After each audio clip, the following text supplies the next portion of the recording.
지난 수개월 동안 여러분들 언제부터 제가 산상수훈을 시작했냐면 작년 9월부터거든요.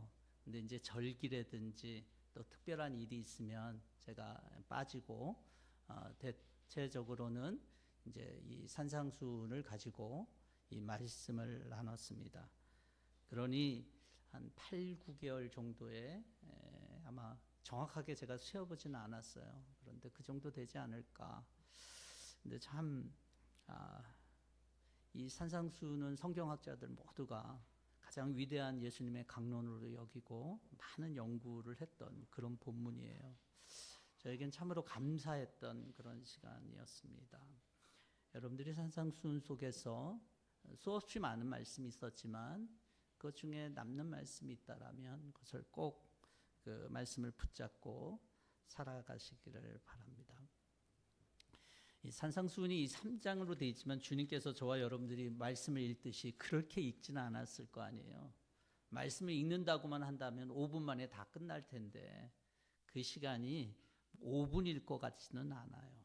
꽤 오랜 시간, 이 정도의 말씀을 정리할 정도라면 꽤 오랜 시간 동안 주님께서 말씀하셨을 것 같다라는 생각이 들어요. 그것이 하루가 아니었을 수도 있겠다라는 생각은 들고, 그렇지만 적지 않은 시간 동안에 주님께서 이 말씀을 하시면서 이제 마무리를 하게 됩니다. 그래서 예수님께서 이 말씀을 마치시니라고 28절에서 얘기하고 있죠. 근데 여러분들 이 말씀이 딱 끝나면 제가 말씀이 딱 끝나면 여러분 어떻습니까? 좀 조용해지잖아요. 그렇죠? 예. 그런데 예수님이 말씀이 끝났을 때도 조용했냐? 그런 건 아니었어요. 오늘 28절을 보면 말씀을 마치시니 무리가 그의 가르치심에 놀랐다.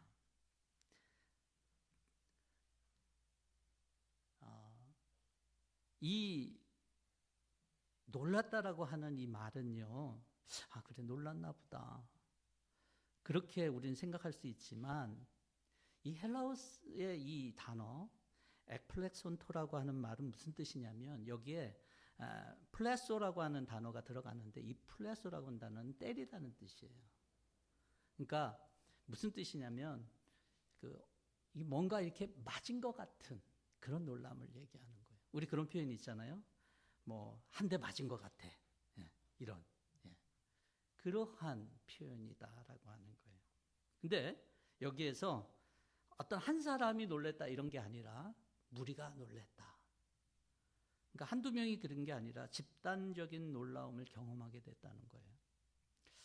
이번에 갤럭시에서 3번 접는 폰이 나왔어요. 전 보지 않았지만 3번 접는 폰 쫙 피면 이렇게 이 아이패드 같이 커지는 이 폰 얼마나 놀랍습니까? 여러분 우리 보기에 쉬워 보이지만 이거 만들기 얼마나 어려웠겠어요. 굉장히 놀라운 일이죠. 놀라운 일들이 앞으로도 많죠. 뭐 이제는 뭡니까?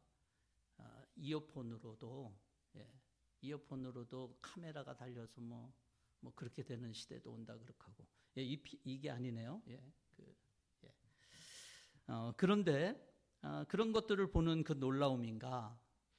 아니면 제가 세바시라고 하는 프로그램 잘 보거든요. 여러분들 중에서도 들어봤는지 모르겠는데 세바시가 뭐냐면 세상을 바꾸는 시간 15분. 이거의 줄임말이에요. 세바시. 유튜브에서 주로 보는데 15분 동안 자신의 이야기를 녹여냈는데 참 그 얘기를 들으면서 놀랄 때가 많아요. 근데 이 예수님이 이렇게 말씀하셨을 때 놀랐다 그랬을 때가 이런 놀람이었을까?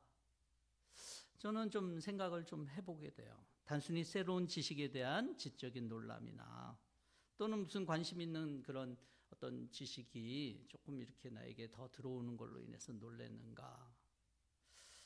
근데 만약에 그러한 놀램이었다라면 거기 있는 무리들이 이렇게 딱 타격을 받은 것 같은 그러한 놀람이라고 보기가 참 쉽지 않고 무리 전체가 그래요. 좀 차원이 다른 그들에게 놀란 그런 것들이 함께 경험됐던 것 같습니다. 그들이 예수님을 당시에 뭐라고 알았냐면 나사렛에 있는 나사렛 사람으로 알고 있었거든요. 나사렛은 굉장히 형편없는 동네예요. 그래서 나사렛 예수라 그랬잖아요. 어느 날 예수님이 세례요한에게 세례를 받는 거예요. 근데 세례요한이 세례 받을 때 어떤 일이 있었어요? 하늘에서 소리가 들려. 이는 내 사랑하는 아들이다라고 얘기했죠. 그리고 끝. 뭐 그 다음에 뭐가 하나님으로부터 뭐 그 다음 그 시퀀스가 있어서 뭐가 됐다 그러면 조금 더 예수님에 대한 관심이 있었을 텐데 그 끝이에요. 왜냐하면 예수님 광야로 나갔거든요. 시험 받으셔. 그리고 예수님께서 또 나오셔서 이제 그 당신의 복음을 선포한다. 하나님 나라 갖고 왔고 이제 복음을 선포한다라고 그러면서 사람들에게 말씀을 전하기 시작했어요.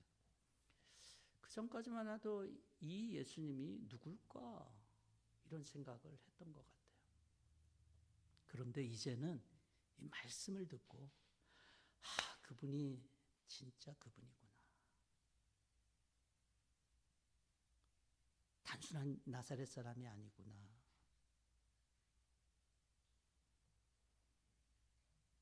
요한복음 1장 14절의 증언처럼 말씀이 육신이 되어 우리 가운데 거하심에 우리가 그 영광을 보니 아버지의 독생자의 영광이요 은혜와 진리가 충만하더라. 하나님의 아들 독생자의 영광과 진리가 이렇게 다가온 순간이었던 것 같아요. 청중들은요, 예수님의 이 말씀이 제가 아까 뭐 산상수훈 얘기하면서 여러분들 가운데 어떤 말씀이 이렇게 다가온 거 이렇게 좀 잘 킵하시고 말씀대로 살아가려고 얘기를 했잖아요. 사람마다 이렇게 어떤 다가온 포인트가 좀 다를 수도 있고 그래요. 근데 예수님의 이 말씀은 어떻게 보면 무리들이 놀란 이 단어는 무슨 뜻이냐면 그들이 조목조목 예수님의 이 말씀 때문에 나는 감동을 받았어요. 이 말씀이 좋았어요라고 하는 게 아니라 예수님의 말씀은 그들의 영혼 가운데 팍 치는 말씀이었다는 거예요. 그들의 영혼이 놀라고 반응했다는 거예요. 직관적으로 이 예수님이 누군지 알게 됐다는 걸 얘기해요. 김명환 박사님이라고 하는 분, 창조과학계에서 일을 하시는 분인데 지금 또 계속 그 일을 하시는지는 잘 모르겠어요. 아주 오래전부터 저는 그분을 알고 그분이 했던 강연들을 들었는데 그분이 예수님을 처음 만났을 때 4글자로 뭐라 그랬냐면 계셨군요 라고 얘기했어요. 계셨군요. 그는 어렸을 때부터 모태신앙인으로 자랐는데 마음에 감동이 없는 거예요. 예수님에 대해서 믿을 수 없다는 거예요. 자기가 학문을 하면 할수록 예수님에 대해서 알 수가 없었다는 거예요. 근데 그가 정말 예수님을 알았을 때 그가 한 말 4마디 4마디라고 해야 되나 한마디라고 해야 되나 4글자 계셨군요.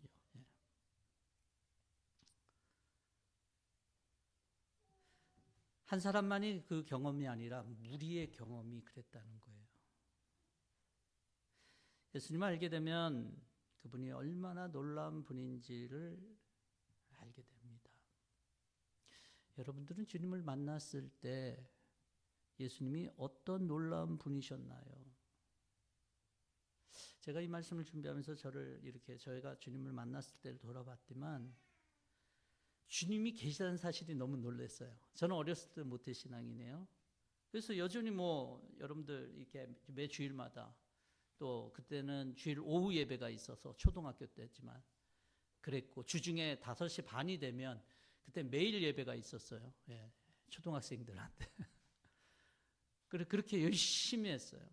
중고등부 때도 열심히 수련회를 다니고 여러 가지 봉사활동도 했는데 정작 주님이 확실하게 믿어진 거는 제가 고등학교 졸업한 다음이었어요.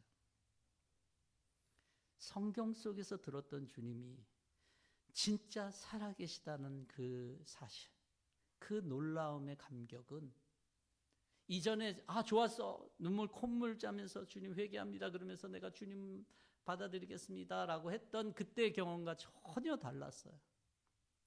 말씀이 진짜라고 하는 그 경험은 예수님이 진짜라고 하는 그 경험은 전혀 새로웠다라고 하는 거예요.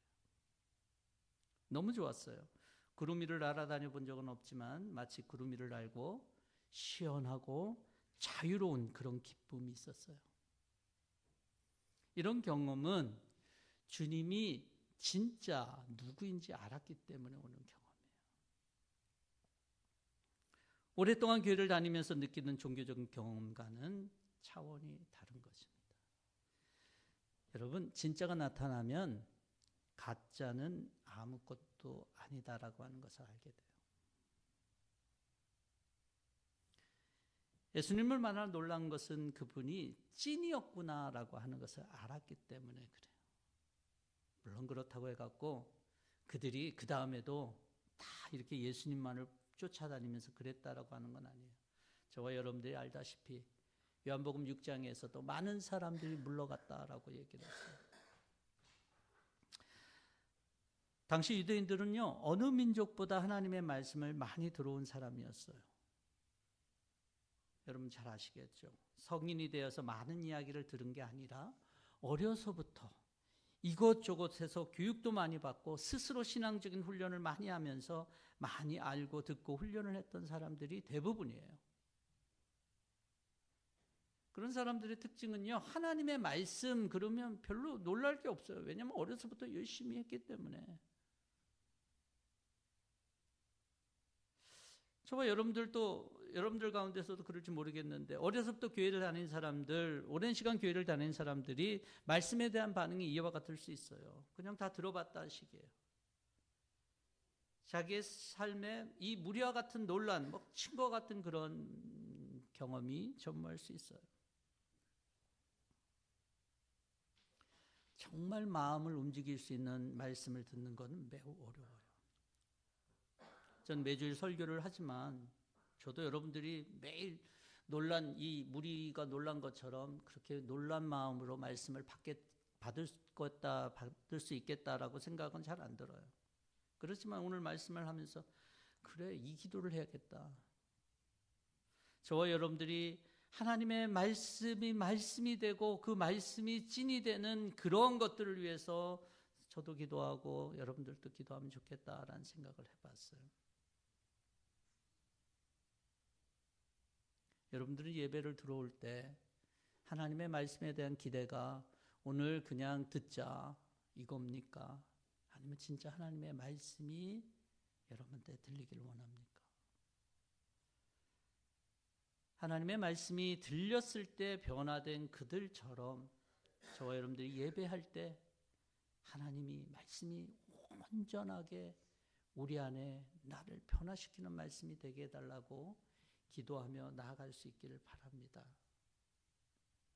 내 머리를 치는 것 같은 그런 놀라움이 저와 여러분들이 예배를 드릴 때 어떤 하나님의 말씀 속에서 있기를 바랍니다.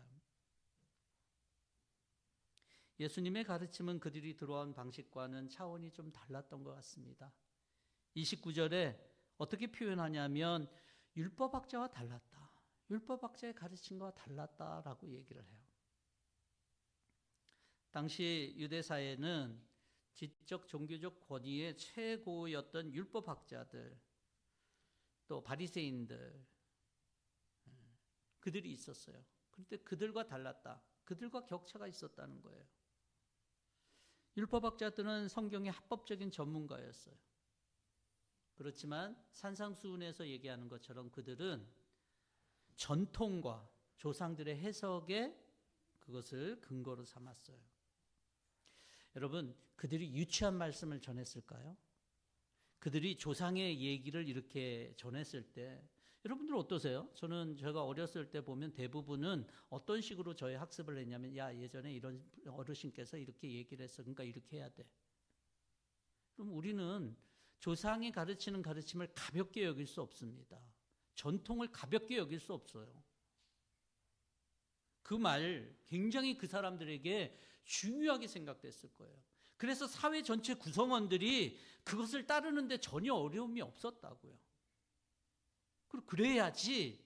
그래, 이거는 우리 할아버지가 얘기했고 우리 조상들 몇 대 조상들 그 어려운 출애굽을 통해서 그 어려운 바벨론 포로 시기에 우리에게 남겨진 유산이니까 우리가 지켜야지. 당연하게 그렇게 생각했을 거예요. 여러분 장로의 전통이나 조상들의 그런 얘기를 이렇게 들었을 때 저들은 가볍게 생각하지 않았습니다. 가볍게 생각할 수가 없어요. 근데 그들과 달랐다는 거예요.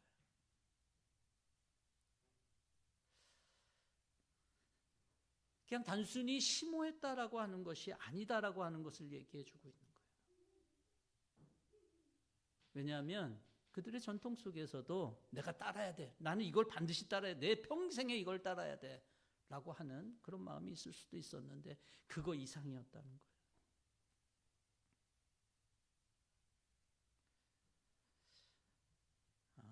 유일신을 갖고 있는 신앙을 고등종교라고 얘기를 해요. 그리고 다신, 여러 종교를 이렇게 종교나 신들을 둘 수 있는 종교들을 갖다가 좀 하등 종교라고 종교학적으로 이렇게 나눠요.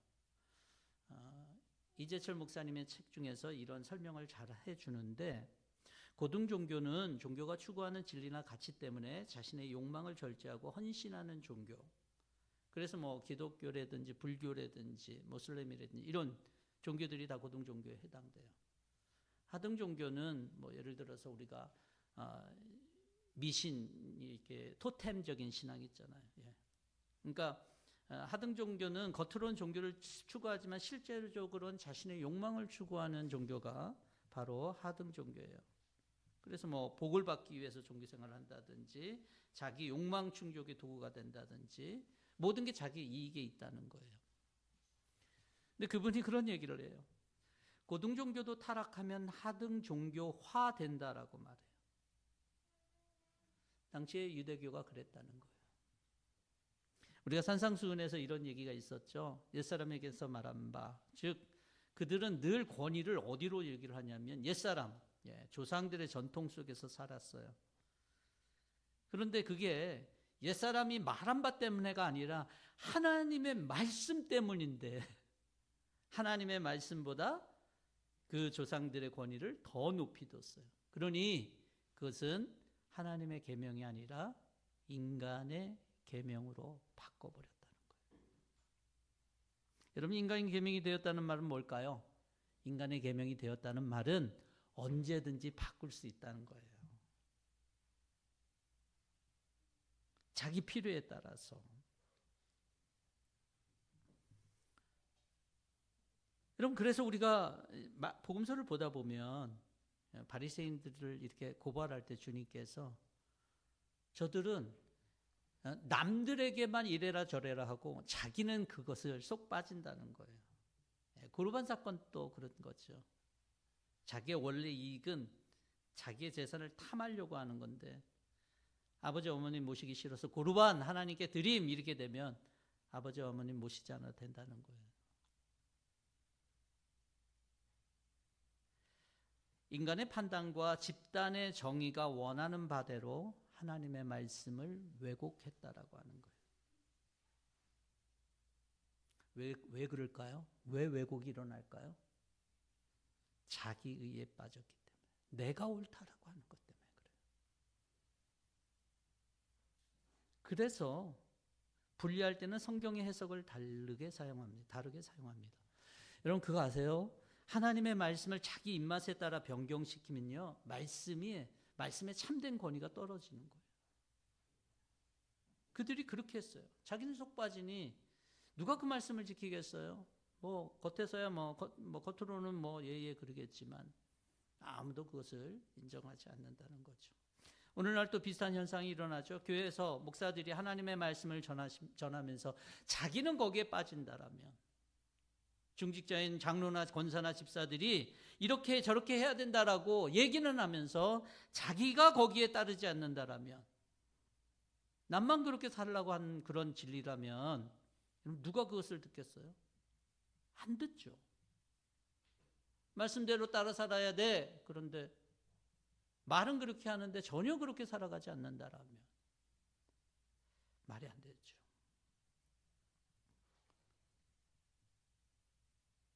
당시 바리새인들은 자기는 의로우니까, 왜냐하면 자기는 종교적인 그런 모든 과정들을 겪어서 자기는 의롭다고 생각했어요. 자기는 안 지켜도 되고 조금 수가 낮은 일반 사람들은 지켜야 된다라고 해서, 자기는 그거 모르잖아요. 그래서 경문을 넓히 하고 거룩한 척 하지만, 사람들 앞에 일주일에 2-3번이나 금식 기도를 하지만 소용없다. 왜 그랬을까요? 왜 자신은 모를까요? 그게 자기 의를 빠지게 되면 나타나는 거예요. 자기를 모르는 거예요. 여러분, 우리 한국에도 좀 그런 경향이 있는데, 법을 정하거나 법을 가르치는 사람, 그런 사람들이 법을 지키지 않으면 어떤 현상이 일어날까요? 법을 우습게 여기는 거예요. 하나님의 말씀을 지키는 사람이라고 하는데 하나님의 말씀을 지키지 않으면 당연히 하나님 말씀 우습게 여기는 거죠. 당시가 그랬다는 거예요. 근데 예수님은 달랐다는 거예요. 예수님은 그들의 가르침과 달랐다는 거예요. 그 사람들은 조상을 통해서 얘기를 하지만, 조상의 권위를 가지고 있지만, 예수님은 뭐라 그랬어요? 나는 말하노니, 대타가 아니에요. 나. 어떤 이런 괘씸하고도 교만한 사람이 있을까요? 내가 그렇다라고 얘기할 정도로 여러분 자신 있는 사람이 있을까요? 이건 자신 때문에가 아니라요, 실제가 그렇기 때문에 그래요. 하나님의 아들 예수 그리스도이기 때문에 이 일을 할 수 있는 거고, 하나님의 아들 예수 그리스도가 이 말을 했기 때문에 우리는 그 말씀을 귀담아 들어야 된다는 거예요. 요한복음에 예수님은 나는 길이요 진리요 생명이다, 나는 선한 목자다, 나는 부활이고 생명이다, 이렇게 자신 있게 선포할 수 있는 존재는 이 세상에 없어요. 미친 사람이거나 그런 사람들은 그렇게 얘기할 수 있겠죠.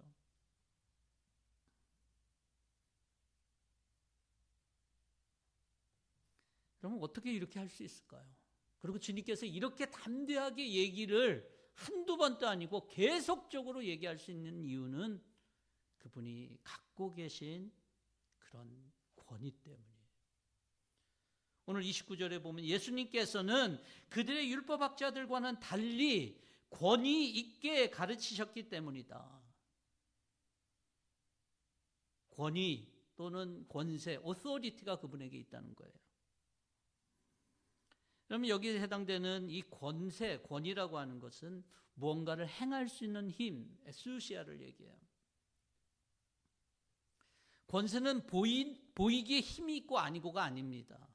여러분, 이거 어떤 거에 표현할 수 있냐면, 여러분들이 이렇게 차를 운전하다가 누가 교통경찰이 세워요. 근데 그 교통경찰이 보니까 키도 조그맣고 그냥 비실비실해요. 아니, 저거 비실비실하고 키도 작으니까 약해 보이니까 그냥 지나쳐야겠다. 여러분, 이렇게 지나칠 수 있을까요? 못 지나치죠. 내가 아무리 덩치가 커도, 내가 아무리 좋은 차를 타도 멈춰야 돼요. 왜? 교통경찰이 갖고 있는 그 유니폼의 그 권세가 있는 거예요.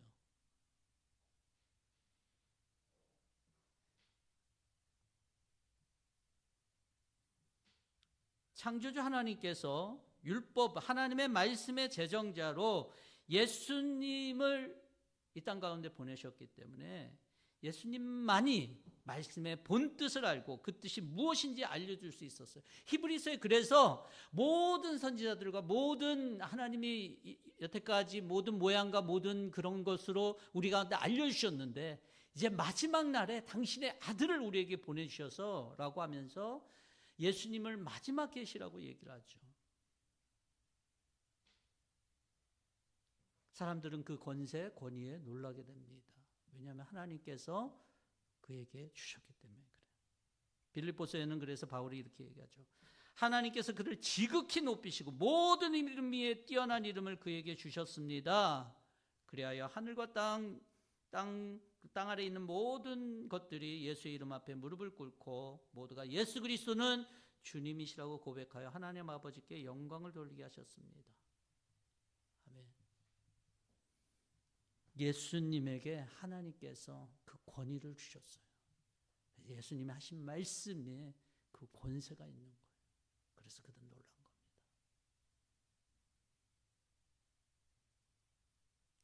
여러분들에게는 언제 예수님의 권세에 대해서, 권위에 대해서 놀란 경험이 있습니까? 주님이 되신다라고 하는데 그 말씀을 믿고 기도하고 기다리니까 되셨던 경험이 있으신가요? 예, 있으실 거예요. 많기를 바라요. 예수님이 그렇게 할 수 있는 것은 우연이 아니라 주님의 권세가 있기 때문에 그래요. 하늘과 땅 아래 모든 자들을 다스릴 수 있는 권세를 하나님이 주셨기 때문에 예수님의 권세, 예수 이름의 권세를 의지하는 자들에게는 그 권위 자체가, 그 권세 자체가 힘이 있기 때문에 되는 거예요. 우리가 왜 기도를 합니까? 예수님의 권세가 있기 때문에 기도하는 거잖아요.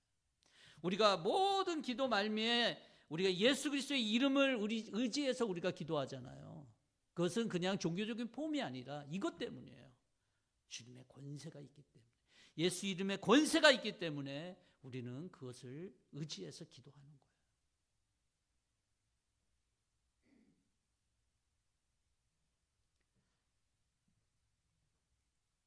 쉽게 말하면 예수님이 된다고 하면 되는 거다라고 하는 겁니다.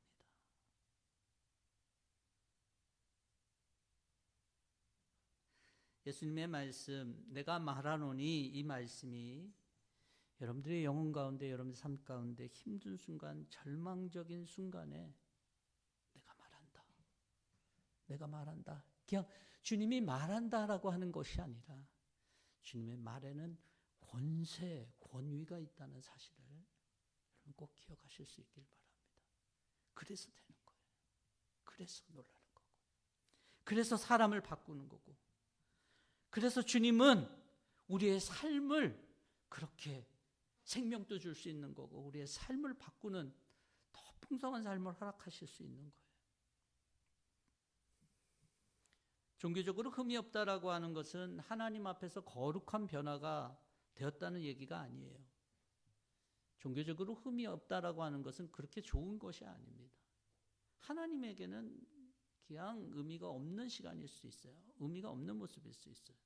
왜냐하면 하나님은 인간에게 보고자 하는 게 우리의 잘난 모습이거나 우리의 능력이나 그게 아니라 내 안에 예수가 있냐 없냐의 모습을 보기를 원하거든요. 너 안에 예수가 있어? 우리 안에 예수가 있냐? 네가 예수가 주인이 되어서 네 삶이 그렇게 살아가고 있냐? 그 능력에 놀라고 그분만이 내 삶의 주인임을 인정하며 거룩함으로 나아가고 있냐 없냐는 것이지, 내가 종교적으로 흠이 없고 정말 사람들한테 많은 칭찬을 받고 살아간다는 것, 그거 하나님 관심 없다니까.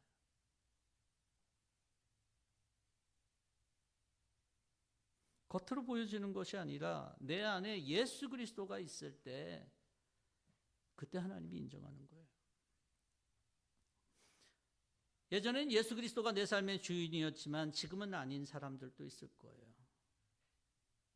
예수님의 권세를 잃어버린 사람들, 마치 경찰이 경찰복을 벗고 그 유니폼을 벗고 있을 때는 경찰의 권세가 없는 것처럼 예수 그리스도 그 자체가 내 안에 있을 때 그 능력이 나를 바꾸는 것인데, 그것이 사라진다라면 지난날의 경험이나 이력이나 종교적인 삶은 나를 정결케 해주지도 못하고 하나님의 인정을 받을 수도 없고 아무것도 아니라는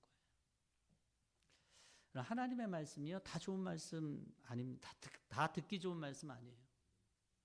듣기 좋은 말씀은 어떤 종교나 다 있어요. 제가 가끔은 유명한 그 스님의 그런 설법도 가끔 들어요. 뭐 이렇게 유튜브를 보다 보면 나오는데 말씀을 너무 잘하고 재미있더라고요. 그다음에 천주교에 있는 어떤 그런 신부님의 말씀도 황모 신부님인데 되게 재미있더라고요. 예. 좋았어요. 예. 재미있기만 한 게 아니라 의미가 참 좋았어요. 그런 것들, 우리는 기독교이기 때문에 좋은 말씀, 우리 인생에 도움이 되는 말씀 들으려고 나온 게 아니에요. 가장 중요한 건 예수 그리스도. 예수 그리스도가 내 안에 있어서 그분의 권세 때문에, 그분의 권위 때문에 내 내면을 변화시키시고 내게 주신 그 생명으로 우리가 살아가도록끔 하는 것이 중요하다라고 하는 거예요. 오늘도 예수님 없이 스스로의 삶을 자신 있게 사는 사람들이 있을 수 있을까요? 많죠. 많을 것입니다. 그들의 삶이 그렇게 문제없는 삶일 거예요. 하지만 예수님과 상관이 없다라면 그들에게는 생명이 있지를 않고, 생명이 없다라면 하나님과 상관이 없다라고 성경은 얘기하고 있어요.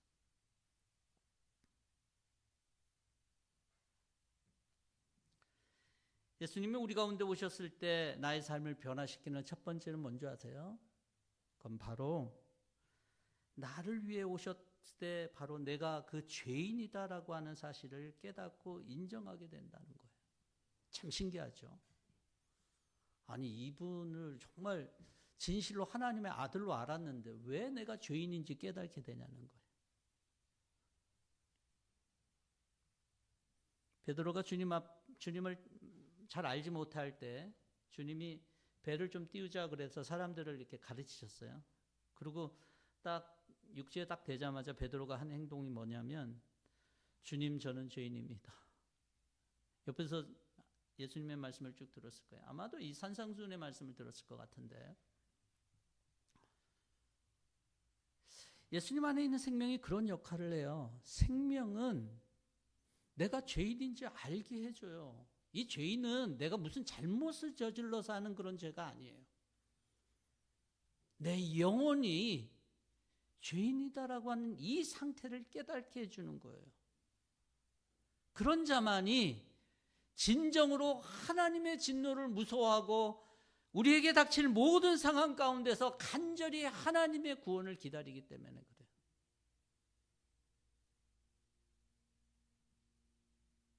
하나님 앞에 엎드려질 생각도 없고 엎드려지지 않는데 주님의 생명이 우리 안에서 역사할 수 있을까요? 불가능할 거예요.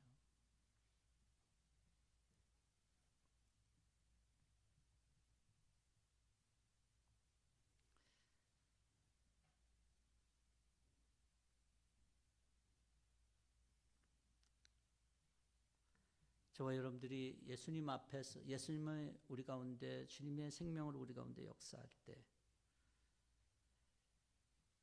우리의 삶에는 때로는 가장 깊은 곳에서 주님을 맞닥뜨려야 되는 이런 아픔도 있지만, 그것이 깨졌을 때 결국은 거기에서 생명, 영생의 생명이 튀어나오는 거죠.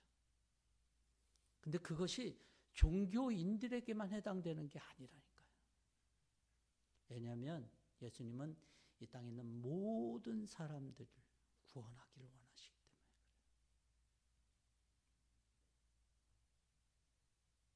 그래요. 사랑하는 성도 여러분, 이제 주님의 가르침에 놀라는 무리들처럼 놀라운 예수님을 다시 바라볼 수 있기를 바랍니다. 예수 그리스도와 하나님의 아들이 있는 자 없는 자의 차이는 엄청납니다. 세상의 가르침과는 달라요. 우리의 밖에 보이는 것들을 바꾸시려고 하는 게 아니라 우리의 영혼을 완전히 바꾸시려고, 주의 생명을 주시려고, 놀라운 예수님께서는 우리의 삶의 변화를 통하여 영원한 생명의 길로 우리를 인도하시려고 주님께서는 우리 가운데 오셨어요.